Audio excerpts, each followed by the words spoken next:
Have you ever heard of the Lonely Lighthouse? It stands tall on a rugged cliffside, surrounded by crashing waves and constant gusts of wind. A lone sentinel overlooking the restless sea, this weather-beaten lighthouse has remained abandoned for over 50 years. Its haunting silence is only broken by the cries of seabirds and the groaning wood of its age-old structure. Yet, it's not the eerie setting that makes this lighthouse infamous. It's the mystery of its last keeper, a man named Arthur Gray, who vanished without a trace in the autumn of 1968. This is his story. Arthur Gray was a reserved man, the kind of person who embraced isolation. After retiring from the Navy, he took an assignment at the Lonely Lighthouse, eager to escape the busyness of everyday life. For a while, he seemed content, sending letters to his sister detailing his routine, tidying the lantern room, recording weather reports, and reading to pass the lonely hours. There wasn't much to report, except perhaps for the strange feeling he described as a constant presence lurking just beyond the edge of the cliffs. He dismissed it as a trick of nerves or the solitude playing tricks on him. But as the weeks turned into months, Arthur's letters began to change. It wasn't about the weather anymore or the bliss of isolation, but whispers of odd occurrences, shadows moving in his periphery, a phantom tapping on the lighthouse window late at night.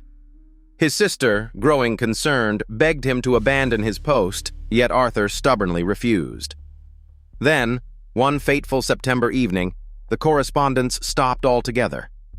Arthur's sister grew anxious. She called for an investigation, and when a rescue team finally arrived at the tower weeks later, they found the place eerily untouched. The lamp was clean and operational. His supper was laid out on the kitchen table, still uneaten, but there was no sign of Arthur. There were no signs of forced entry or violence either, only the overpowering feeling that something was profoundly wrong. The only clue to his whereabouts was an entry in the logbook, scrawled hastily and barely legible.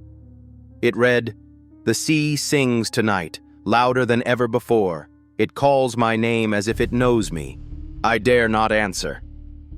That was it. The final words documented by Arthur Gray. Many theories arose to explain his disappearance. Some suggested he may have fallen from the cliffs during one of his nightly rounds. Others speculated he suffered from mania brought on by isolation, perhaps wandering into the sea that haunted him. Yet the most unsettling theory came from an old mariner who spoke of the Siren's Call, an ancient legend about a malevolent spirit inhabiting the cliffs. The spirit, he claimed, would lure lonely souls into the waves with its unearthly, hypnotic song. A grim tale, but fitting for the Lonely Lighthouse. The townsfolk say that on stormy nights, the lamp of the abandoned tower sometimes springs to life as if searching for ships to guide, and faint whispers can be heard echoing downwind from the cliffs. Those brave enough to approach swear they feel watched, a cold shiver running down their spines. And now, decades later, Arthur Gray's disappearance remains unsolved. Perhaps we'll never know what truly happened.